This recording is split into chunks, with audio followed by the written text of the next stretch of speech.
नमस्कार, मी अजय सूरज गायकवाड तुम्हा सर्व मध्यम वर्गातील कुटुंबातील सर्व प्रौढ तरुण आणि किशोर वयातील मुलांना त्याचबरोबर शहरी भागातील अनेक जे की अगदी एक कमावण्याच्या टप्प्यामध्ये आहेत आणि एक चांगल्या स्वरूपाची अर्थ साक्षरता ज्यांना अंगी भिनवायची आहे आणि एक समृद्ध जीवन जगायचे आहे असे सर्व मंडळी, त्याचबरोबर ग्रामीण भागातील शेतकरी कुटुंबातील तरुण वर्ग आणि प्रौढ वर्ग या सगळ्यांसाठी घेऊन आलेलं हे फार्मिंगो टेक फायनान्स हे आपलं नवीन यूट्यूब चॅनल एक अतिशय महत्त्वपूर्ण योगदान आपल्या श्रीमंतीमध्ये, आपल्या समृद्धीमध्ये देणार आहे। त्यासाठी म्हणून आपल्या या नवीन यूट्यूब चॅनलला आपण सबस्क्राइब करा, चांगलं प्रेम द्या आणि इतर जणांना आपल्या या चॅनलची लिंक शेअर करायला अजिबात विसरू नका। तर मित्रांनो, आजच्या या व्हिडिओमध्ये आपण याच अर्थसाक्षरतेच्या भागातील एक विषय जो की अतिशय महत्त्वपूर्ण आहे आणि जो आपल्याला नक्कीच एका श्रीमंतीच्या दिशेने घेऊन जाणार आहे, तो विषय म्हणजे बचत। मित्रांनो, आपल्याला प्रत्येक गोष्टीमध्ये एक बचत करण्याची जी सवय असते ती अगदी लहानपणापासून लागायला पाहिजे असते, परंतु होतं मात्र उलटच। अनेक गोष्टी आपण याच्या उलट करत असतो। लहानपणापासून आपण उधळेपणाचा जो स्वभाव आपल्या अंगी भिनतो, म्हणजे 1 रुपयाही आपल्या खिशामध्ये टिकत नाही किंवा एखाद्याने कोणी 100 रुपये 500 रुपये आपल्याला दिले, ते 100 आणि 500 रुपये कधी संपतात याचा थांगपत्ता देखील आपल्याला लागत नाही। म्हणजे एक बचत करण्याची सवय आपल्याला लहानपणापासून नसते आणि ही सवय आपल्याला अंगी भिनवायची आहे। आता याच विषयाला अनुसरून हा व्हिडिओ आहे, त्यासाठी कोठेही स्किप न करता आपण हा व्हिडिओ शेवटपर्यंत नक्की पहा आणि आपल्या चॅनलला सबस्क्राइब नाही केलं तर लगेच सबस्क्राइब करा। तर मित्रांनो, नेमकं बचत म्हणजे काय हे आता एक शास्त्रीय पद्धतीने पाहायचं झालं तर तुमचं जे मासिक, आठवड्याचं किंवा महिन्याचं जे उत्पन्न आहे, जे बजेट आहे, याच बजेटमधला काही अंशी भाग बाजूला काढून त्याची योग्य गुंतवणूक करणं म्हणजे एका अर्थाने बचत होय। आता ही बचत आपण विविध मार्गाने जे पैसे कमवतो, कोणी शेतीतनं पैसे कमवतो, कोणी पगार आपल्याला असते, कोणाला 10,000 5,000 एवढ्या देखील पगारे असतात। जे लहान वयातील जी 20ली मुलं आहेत, 20ली 25ली, यांनी तर ही बचतीची सवय आजपासून नाही तर आत्तापासून आपल्या अंगी बनवायला पाहिजे।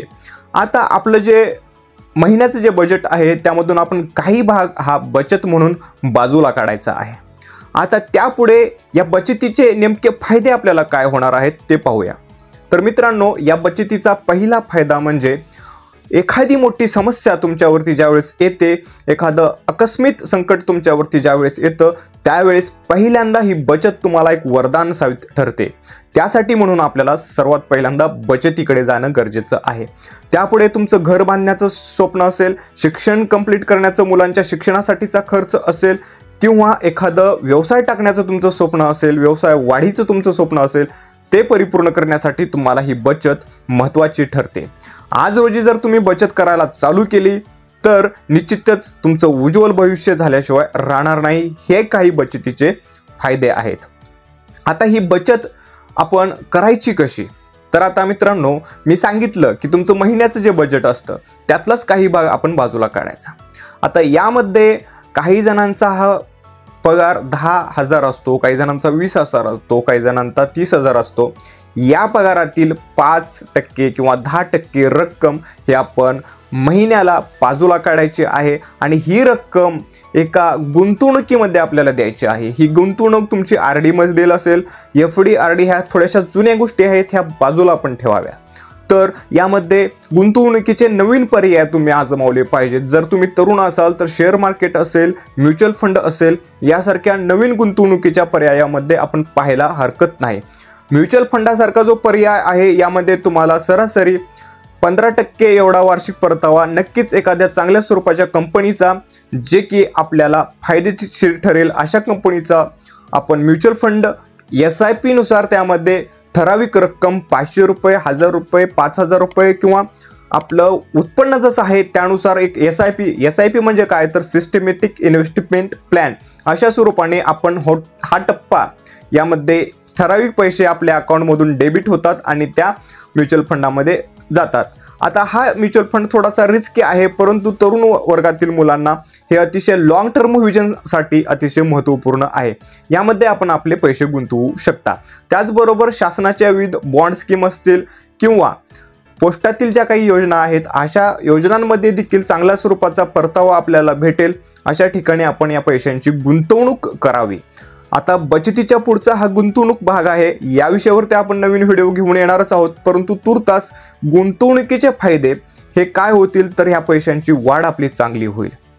हे झालं म्युच्युअल फंडामध्ये किंवा इतर पर्यायांमध्ये गुंतवणूक करणं। आता शेअर मार्केटमध्ये कशी गुंतवणूक करावी, तर शेअर मार्केटमध्ये गुंतवणूक करताना तुमचा अभ्यास चांगला पाहिजे, तुम्ही स्वतः पुस्तकांचं वाचन केलं पाहिजे, चांगल्या स्वरूपाचे यूट्यूबवरचे व्हिडिओ बघितले पाहिजे किंवा इतर तज्ज्ञांचा सल्ला आपण यामध्ये घेणं गरजेचं आहे आणि त्यानंतर आपण त्या ठिकाणी गुंतवणूक करायला हरकत नाही। मित्रांनो, एक सूचना, हा व्हिडिओमध्ये ज्या गोष्टी आम्ही सांगतो ह्या फक्त एक अभ्यास म्हणून, एक माहिती म्हणून सांगत आहोत। सर्वस्वी जो निर्णय घ्यायचा आहे तो तुम्हाला घ्यायचा आहे।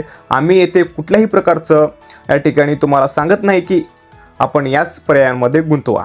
हे आता बचतीचे आपण जे काही प्रकार म्हणजे बचतीचं जो पाहिलं, आता यामध्ये सुरुवातीला आपण पाहिलं बचत फायद्याची कशी ठरते किंवा बचत म्हणजे नेमकं काय।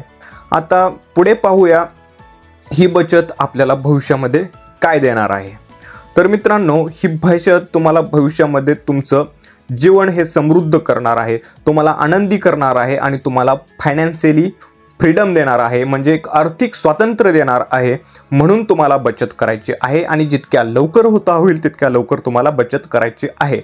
आता आर्थिक स्वातंत्र्य म्हणजे काय मित्रांनो, ज्यावेळेस आपल्यावरती काही कर्ज असतं किंवा आपण ज्यावेळेस आपल्याला फक्त आणि फक्त पैशांसाठीच काम करायचं आहे, आज काम केलं तर पैसे आले तर आपलं घर चालणार आहे, ही जी कंडिशन असते ही कमवत असताना किंवा एक आपली गरिबी असताना असते। परंतु ज्यावेळेस तुम्ही स्वतंत्र व्हाल, अर्थसाक्षर होऊन आर्थिक स्वातंत्र्यामध्ये जाल, त्यावेळेस ही कंडिशन तुमच्यावरती राहणार नाही। त्यावेळेस तुम्ही अगदी काम नाही केलात तरी तुमचे पैसे तुमच्यासाठी काम करत आहेत आणि म्हणून तुम्ही एक आनंदी जीवन जगू शकता। तुमच्यावरती कसल्याही प्रकारचा मानसिक तणाव नसणार आहे पैशाच्या बाबतीत किंवा तुम्ही कुठल्याही कर्जामध्ये नसणार आहात। म्हणून तुम्हाला अर्थ स्वातंत्र्याकडे जाणं गरजेचं आहे। हा महत्त्वाचा फायदा किंवा हे तुम्हाला बचतीच्या नंतर गुंतवणुकीच्या नंतर मिळणारं हे समाधान म्हणजे अर्थ स्वरूपातील स्वातंत्र्य होय। तर मित्रांनो, आजच्या व्हिडिओमध्ये आपण बचत या विषयावरती थोडक्यात माहिती जाणून घेतलेली आहे। आता अशाच एका नवीन विषयावरती आपण व्हिडिओ घेऊन येणार आहोत, जो की तुम्हाला अर्थसाक्षर होण्यासाठी, समृद्ध जीवन जगण्यासाठी मदत करेल। तर आजचा हा व्हिडिओ कसा वाटला नक्की कमेंट करून कळवा आणि येणारे आपल्या या फार्मिंगो टेक फायनान्स चॅनलवरचे अनेक व्हिडिओ पाहण्यासाठी दिलेल्या बेल आयकॉनला देखील हिट करा आणि आमच्या चॅनलला चांगल्या स्वरूपाचा आपण प्रतिसाद द्याल ही आमची अपेक्षा आहे। तुर्तास येथेच थांबूया, भेटू चांगल्या नवीन आणि टेक्नॉलॉजी युक्त आर्थिक परिपूर्ण व्हिडिओमध्ये। धन्यवाद।